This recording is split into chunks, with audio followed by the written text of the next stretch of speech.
नमस्कार। आज हम गोबर गैस के बारे में अध्ययन करेंगे। तो गोबर गैस गोबर के अपशिष्ट से बनाई जाती है और यह गैस में मीथेन, एथेन, प्रोपेन, एथिलीन एवं एसिटिलीन आदि गैसीय हाइड्रोकार्बन का मिश्रण है, जो कि जलाने वाली गैस के रूप में प्रयुक्त होती है, क्योंकि हाइड्रोकार्बन अत्यंत ज्वलनशील यौगिक है। ठीक है।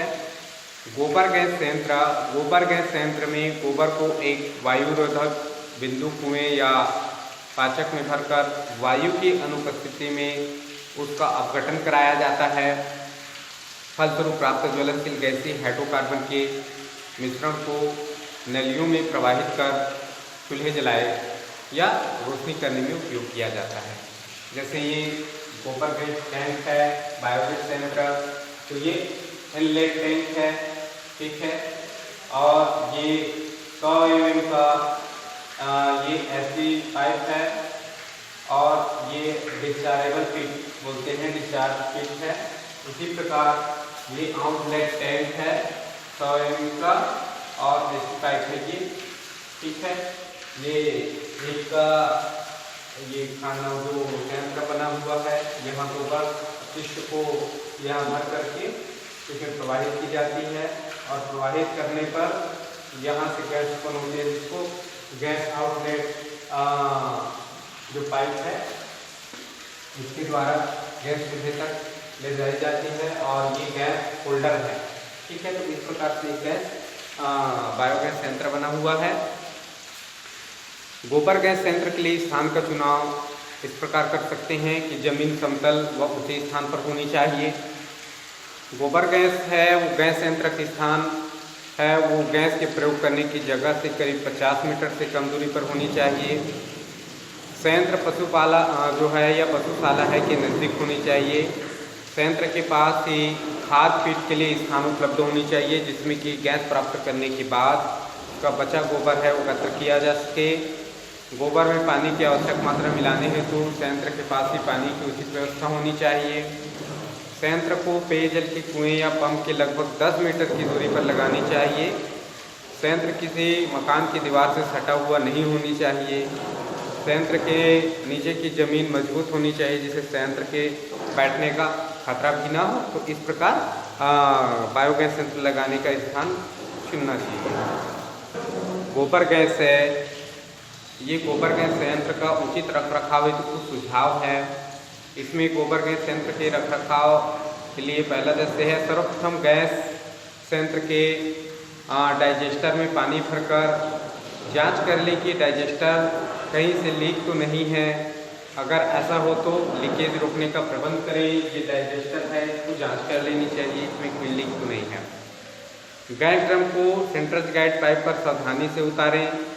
गीले गोबर में समान मात्रा में पानी मिलाएं और घोल को प्रवेश पाइप के ऊपर लगी 2 सेंटीमीटर की जाली में से छानकर गैस संयंत्र में ही डालें। ठीक है। यदि गैस होल्डर ऊपर नहीं उठे तो समझ लीजिए कि गैस लीक हो रही है, इसलिए इसके जोड़ों की जांच कराकर ठीक करा लेनी चाहिए।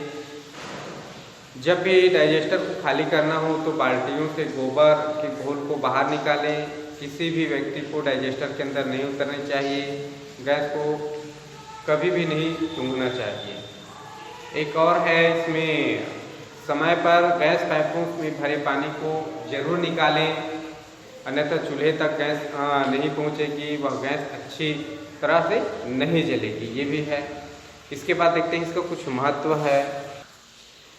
गोबर गैस का महत्व में देखते हैं पहला कि ईंधन गैस या गोबर गैस खाना बनाने, रोशनी करने, डीजल इंजन चलाने व बिजली पैदा करने में काम लाई जा सकती है। दूसरा है, गोबर गैस संयंत्र से निकला गोबर अच्छा खाद होता है और इसमें 1.5 से 2.8% नाइट्रोजन होती है। इसके अलावा 10% फास्फेट, 10% पोटास व अन्य आवश्यक खनिज तत्व जैसे जिंक है, आयरन है, मैग्नीज है आदि भी इसमें होते हैं। अतः इसे गोबर को खाद के रूप में उपयोग कर भूमि की उर्वरता शक्ति है उसको बढ़ाई जा सकती है। फिर गोबर गैस के उपयोग संबंधित कुछ सावधानी है। तो संयंत्र से प्राप्त गैस का उपयोग प्रतिदिन होनी चाहिए। जब गैस का उपयोग नहीं हो तो उसमें मुख्य जो गैस वाल्व है बंद कर देनी चाहिए। माचिस की तीली जलाने के बाद ही चूल्हे में गैस का वाल्व खुलना चाहिए। गैस को सीधे अधिक देर तक कभी नहीं सूंघना चाहिए। ठीक है, तो इस प्रकार से बायोगैस संयंत्र स्थापित करते उसमें सावधानी, महत्व, उसके उपयोग, रख रखाव आदि पर ध्यान देना आवश्यक होता है। एथिलीन है वो एथिलीन प्रयोगशाला में एथिलीन है एथिल एल्कोहल को 170 डिग्री सेल्सियस पर सांद्र H2SO4 के साथ गर्म करके प्राप्त करते हैं।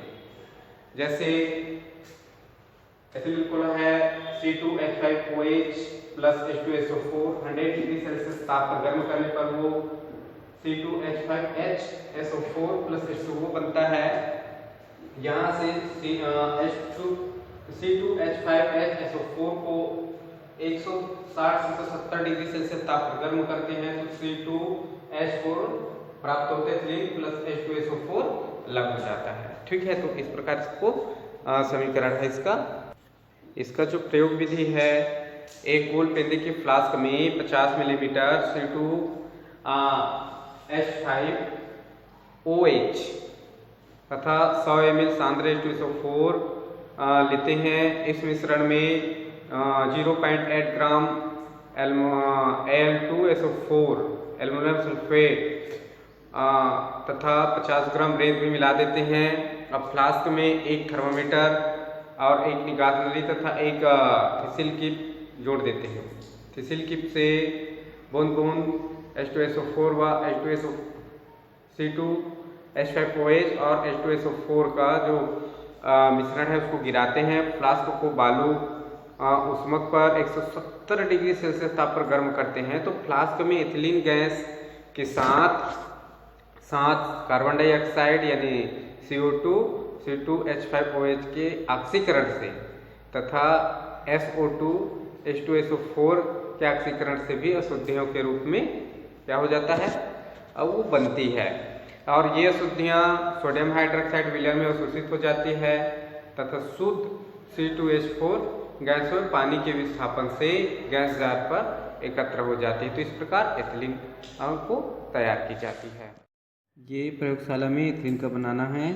ठीक है, तो ये गोल पेंदे वाला फ्लास्क है, ये स्टैंड है, ये थिसिल कीप है ना, उसमें एक निकास नली लगा हुआ है और एक थिसिल कीप लगा हुआ है। तो इसमें C2H5OH है ना, इसको डाले हैं, H2SO4 डाले हैं वालू और C2H5OH का एक भाग प्लस सांद्र H2SO4 का 2 से ही 1/2 भाग यानी डालते हैं। इसमें रेत प्लस Al2SO4 3 को डाल दिए।